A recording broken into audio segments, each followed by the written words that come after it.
बारिश के बाद गंगा नदी भी उफान पर है। गंगा नदी अपना रौद्र रूप दिखाने लगी है। गंगा का जलस्तर बढ़ने के बाद दियारा वासियों की मुश्किलें बढ़ जाती हैं। लोगों को पटना आने और घर पहुंचने के लिए नाव का सहारा लेना पड़ता है। जलस्तर बढ़ने के बाद पीपा पुल खोल दिए गए हैं। आलम यह है कि गंगा में ओवरलोड नाव पर सवार होकर लोग सफर कर रहे हैं। नाव पर एक बार फिर जिंदगी तैरने लगी है। नाव पर सवार लोगों का गुस्सा सातवें आसमान पर है। न्यूज 18 की टीम ने जब उनसे सवाल पूछा तो सभी सांसद और विधायक को कोसने लगे। लोगों का कहना है कि सालों बीत गए लेकिन एक स्थायी पुल भी नहीं बन सका।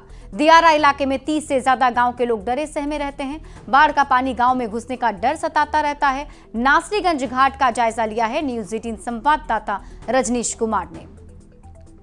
गंगा के जलस्तर में वृद्धि होने के साथ ही एक बार फिर से दियारा वासियों की मुश्किलें बढ़ने लगी है। यानी गंगा का जो पानी है अधिकतर घाटों तक पहुंचने लगा है। दूसरी तरफ अब दियारा के गांव में भी पानी पहुंचने का डर सता रहा है। लेकिन इस बीच गंगा में आप देख सकते हैं किस प्रकार से लोग जो है नाव के सहारे जो है सफ़र कर रहे हैं और यहाँ पर तकरीबन 50 से 60 नाव लगी हुई है। हम नासरीगंज घाट पर हैं इस वक्त और नासरीगंज घाट पर एकमात्र सहारा जो है उस पार जाने के लिए नाव है, क्योंकि अब जो स्थानीय लोग हैं उनके लिए पीपा पुल का सहारा भी नहीं है। पीपा पुल महज साल में 4 महीने के लिए चालू होता है, लेकिन जैसे ही जलस्तर बढ़ने लगता है पीपा पुल खोल लिया जाता है। और जो देख सकते हैं स्थानीय लोग हैं किस प्रकार से, चाहे वो अस्पताल जाना हो, कार्यालय जाना हो, बाजार जाना हो, उनके लिए एकमात्र सहारा नाव है। यानी स्थानीय जो जनप्रतिनिधि हैं, नेता हैं, सांसद हैं, विधायक हैं, सभी हर बार आश्वासन देते हैं कि स्थिति बदलेगी, पुल का निर्माण होगा, लेकिन कई दशक बाद भी वादे जो हैं वो खोखले साबित हो रहे हैं। अभी तक पुल का निर्माण नहीं हुआ है। बहुत ज़्यादा परेशानी होती है, आने जाने में असुविधा हो जाता है, रास्ता बंद हो जाता है। अच्छा। घर घर पानी ढुकने लगता है तो आना जाने का सहारा हम लोगों को क्या है? नाव पर डर भी लगता है। नाव पर डर नहीं लगता है, भरा हुआ दरियाव में हम लोग आते जाते हैं, जान गंवाही करके नहीं आना जाना पड़ता है। वहाँ तो कोई सहारा नहीं है। लेकिन जब नेताजी आते हैं विधानसभा चुनाव में, लोकसभा में, क्या बोलते हैं? वो लोग बोलते हैं कि हम यहाँ पक्का पुल बनवा देंगे, ये करेंगे, वो करेंगे, तो सब तो खोखला ही हो रहा है। हमारा 72 साल उम्र हो गया और यही स्थिति आज तक है। और वो नेता फेता आए, ये करेंगे वो करेंगे। भारत का पैसा पानी जैसा बह रहा है। अभी देख रहे हैं 3-3 पुल धंस गया।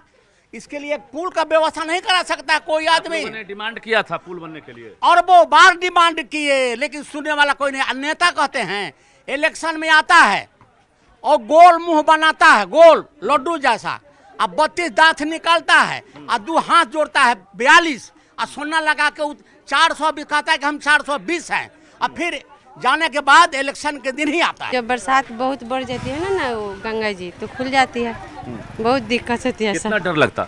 बहुत। हम लोग तो आते ही नहीं है जब गंगा जी बढ़ती है, तो इतना भयंकर बाढ़ आती है ना, हम लोग तो घर से भी निकल, लाइटिंग बात सबका दिक्कत होता है। गुस्सा आता है नेता पर, वोट लेके चले जाते हैं, कुछ करते नहीं है। आएगा नहीं सर, वो लोग तो हमेशा कहते हैं ये करेंगे वो करेंगे, कुछ करते ही नहीं है। अभी तो शुरुआत है और आने वाले 10 से 15 दिनों में जो दियारा है आप देख सकते हैं चारों तरफ जलमग्न हो जाएगा। उसके बाद लोगों के पास कोई चारा नहीं रहेगा, घर बार सब कुछ डूब जाता है, लोग पलायन करने लगते हैं, क्योंकि उनके पास ना तो रास्ता होता है, ना ही घर होता है और ना ही खाने के लिए अनाज होता है। सब कुछ बहने लगता है, सब कुछ डूबने लगता है। ऐसे में यह आक्रोश है और बढ़ रहा है, साथ ही धड़कनें भी बढ़ रही है। डर समाया हुआ है कि पानी बढ़ रहा है, हम बेघर न हो जाएं। हालात देखकर कभी दुष्यंत कुमार की पंक्ति याद आती है कि मैं बेपनाह अंधेरों को सुबह कैसे कहूँ, मैं इन नज़ारों का अंधा तमाशबीन नहीं। कैमरामैन दीपक के साथ रजनीश कुमार, न्यूज़ 18 दानापुर।